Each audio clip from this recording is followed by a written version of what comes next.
গুপ্ত বংশের রাজা ছিল সমুদ্রগুপ্ত। সমুদ্রগুপ্তের এরিয়া এই দক্ষিণ পর্যন্তও ছিল। তবে সমুদ্রগুপ্ত যখন এই এরিয়াতে শাসন করছিল তখন এই এরিয়াতে চলে আসে চালুক্য বংশ, আর এই এরিয়াতে চলে আসে পল্লব বংশ।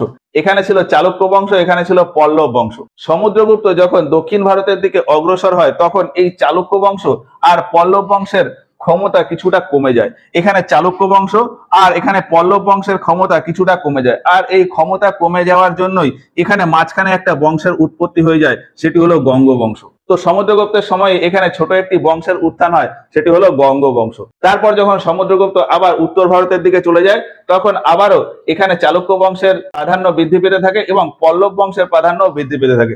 ফলে এই গঙ্গ বংশের যে রাজা বা সামন্তরা তারা নর্মালি তাদের জীবনযাপন চালাতে থাকে, কিন্তু এখানে পল্লব এই গঙ্গ বংশের এরিয়া দখল করতে যায়। তখন এই গঙ্গ বংশের রাজারা ধীরে ধীরে ধীরে ধীরে উপরের দিকে উঠে আসে। উপরের দিকে উঠে এসে এখানে ছিল আমাদের ওয়াকাটাক বংশ, এই এরিয়াতে ছিল ওয়াকাটাক বংশ। ফলে এই গঙ্গ বংশের রাজারা এসে এই ওয়াকাটাক বংশের এখানে থাকে এবং এই ওয়াকাটাক বংশের যে রাজারা তাদের সামন্ত হিসেবে নিজেদেরকে রেখে দেয়। তাহলে গঙ্গ বংশের রাজারা উপরে এসে ওয়াকাটাক বংশের সামন্ত হিসাবে থেকে যায়। এই ব্যাপারটা আশা করে বোঝা গেল। আবার বলি, সমুদ্রগুপ্ত যখন নিচের দিকে আসে তখন এই চালুক্য বংশ আর পল্লব বংশের ক্ষমতা কিছুটা কমে যায়, আর সেই সুবাদেই এখানে তৈরি হয়ে যায় গঙ্গ বংশ বা গঙ্গ সামন্ত। ছোটখাটো পরিবার ছিল গঙ্গদের, তো সেই হিসাবে এখানে থেকে যায় গঙ্গ সামন্ত।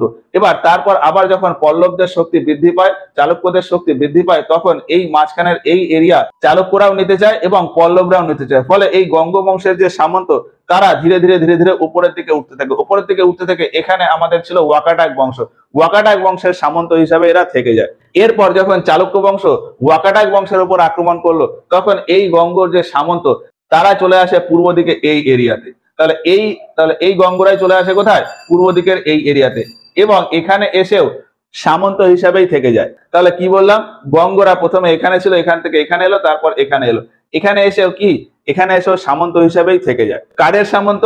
ওই যে এখানে যখন চালুক্য বংশ চলছিল, চালুক্য প্রথমে ছিল বাতাপি চালুক্য। এই বাতাপি বা বাদামি চালুক্যর সময় এখানে একটি চালুক্য বংশ ছিল বেঙ্গি চালুক্য। ফলে এই বেঙ্গি চালুক্য বংশের সামন্ত হিসাবে গঙ্গরা থেকে যায়। তাহলে গঙ্গরা প্রথমে এখান থেকে এখানে এলো, তারপরে এখানে এসে বেঙ্গি চালুক্য সামন্ত হিসাবে থেকে যায়। পরবর্তীতে যখন এই বেঙ্গি চালুক্য বংশের বা বেঙ্গি চালুক্য এরিয়ার ক্ষমতা যখন কমতে থাকে তখন এই গঙ্গ বংশ নিজেদের একটি সাম্রাজ্য স্থাপন করে। তখন এই গঙ্গ সামন্তদের ভিতরেই একজন সামন্ত ছিলেন মিত্র বর্মন। গঙ্গ বংশের একজন সামন্ত ছিলেন মিত্র বর্মন। মিত্র বর্মন এখানে আমাদের বেঙ্গি চালুক্যকে হারিয়ে ফাইনালি এখানে গঙ্গ বংশের স্থাপনা করে। তাহলে গঙ্গ বংশের প্রতিষ্ঠা করে মিত্র বর্মন। কিন্তু মিত্র বর্মনকে এর প্রকৃত প্রতিষ্ঠাতা বলা হয় না। গঙ্গ বংশের প্রকৃত প্রতিষ্ঠাতা বলা হয় ইন্দ্র বর্মন প্রথমকে। মিত্র বর্মনের পুত্র ইন্দ্র বর্মন প্রথমকে এই গঙ্গ বংশের প্রকৃত প্রতিষ্ঠাতা বলা হয়। তার কারণ হলো যে মিত্র বর্মন এই এরিয়া তো আলাদা করে নিয়েছিলই, কিন্তু নিজেকে কখনো রাজা ঘোষণা করেনি। তারপর তার ছেলে ইন্দ্র বর্মন প্রথম যখন এলো তখনই এই এরিয়াকে সাম্রাজ্য বলে ঘোষণা করে এবং নিজেকে রাজা বলে ঘোষণা করে। ওই জন্যই এই গঙ্গ বংশের প্রতিষ্ঠাতা বলা হয় ইন্দ্র বর্মন প্রথমকে। ইন্দ্র বর্মন প্রথম 498 খ্রিস্টাব্দে এই গঙ্গ বংশের প্রতিষ্ঠা করে এবং এই গঙ্গ বংশের রাজধানী রাখে কলিঙ্গনগর। এই যে এখানে হলো কলিঙ্গনগর, এই এরিয়াতে ছিল কলিঙ্গনগর। তাহলে এই গঙ্গ বংশের প্রতিষ্ঠাতা হলো ইন্দ্র বর্মন প্রথম এবং তার রাজধানী ছিল কলিঙ্গনগর। এই গঙ্গ বংশের রাজারা মন্দির নির্মাণের প্রতি খুবই ঝোঁক দিতেন। এই গঙ্গ বংশের সময় কোণার্কের সূর্য মন্দির, পুরীর জগন্নাথ মন্দির, ভুবনেশ্বরের লিঙ্গরাজ মন্দির, এই সমস্ত মন্দিরের নির্মাণ হয়। গঙ্গ বংশেরই একজন রাজা ছিলেন নরসিংহদেব প্রথম। কোথাও কোথাও এনাকে নরসিংহ বর্মন প্রথমও বলা হয়। তাহলে প্রথম নরসিংহ বর্মন বা প্রথম নরসিংহ দেব তিনি কোণার্কে এখানে সূর্য মন্দির নির্মাণ করেছিলেন। গঙ্গ বংশের অপর একজন রাজা ছিলেন অনন্ত বর্মন। অনন্ত বর্মন পুরীর জগন্নাথ মন্দির নির্মাণ করেছিলেন। তবে কোথাও কোথাও বলা হয় যে এই জগন্নাথ মন্দিরের কাজ শুরু করেছিলেন যযাতি কেশরী এবং প্রায় শেষও করে দিয়েছিলেন, কিন্তু পরবর্তী সময়ে গিয়ে ফাইনালি অনন্ত বর্মন এই পুরীর জগন্নাথ মন্দিরের কাজ পুরোপুরি শেষ করেন। আবার কোথাও কোথাও এও বলা হয় যে রাজা অনঙ্গভীম দেব ওই জগন্নাথ মন্দিরে যে সমস্ত ছোটখাটো কাজ বাকি ছিল সেই সমস্ত কাজ করিয়ে ফাইনালি জগন্নাথ মন্দিরের কাজ শেষ করেন অনঙ্গভীম দেব। তো পুরীর জগন্নাথ মন্দির তৈরিতে তিনজনের নাম উঠে আসে, যযাতি কেশরী, অনন্ত বর্মন এবং অনঙ্গভীম দেব।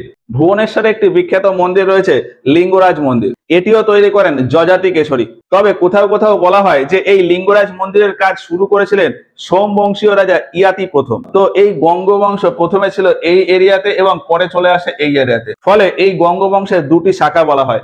এই শাখাটিকে বলা হয় পশ্চিম গঙ্গ বা ওয়েস্টার্ন গঙ্গজ, আর এই এরিয়াটাকে বলা হয় পূর্ব গঙ্গ বা ইস্টার্ন গঙ্গজ।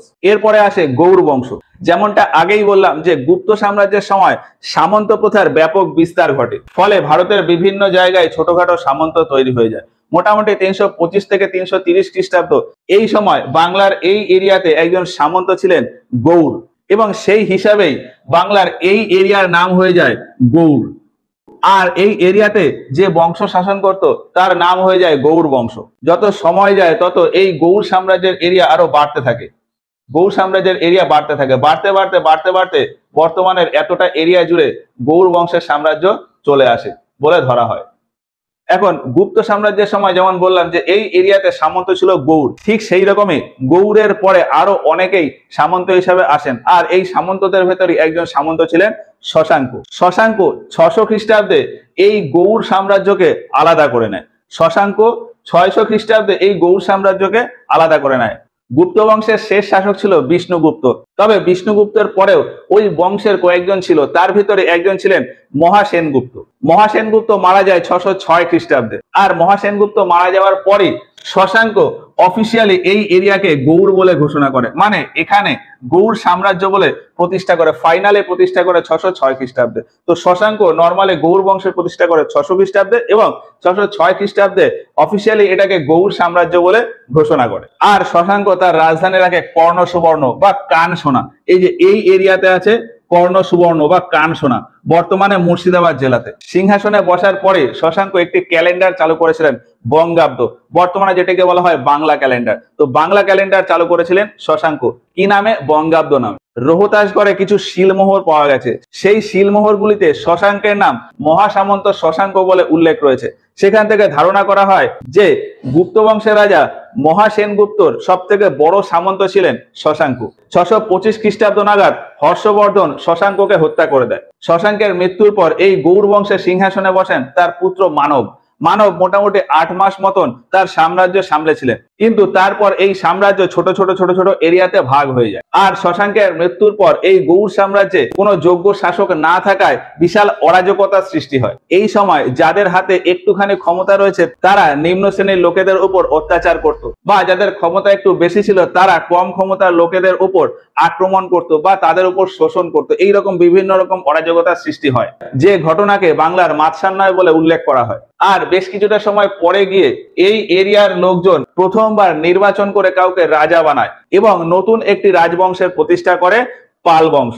এই এরিয়ার মানুষজন গোপালকে রাজা বানিয়ে এই সাম্রাজ্যের দায়িত্ব দেয়। তো পাল বংশ ছিল বাংলার প্রথম নির্বাচিত বংশ এবং গোপাল ছিল বাংলার প্রথম নির্বাচিত রাজা বা ইলেক্টেড কিং। এই পাল বংশের পরে আবার কিছুটা সময় পরে গিয়ে চলে আসে সেন বংশ। তো পাল বংশ আর সেন বংশ এটা নিয়ে আমরা এর পরের ক্লাসে আলোচনা করব।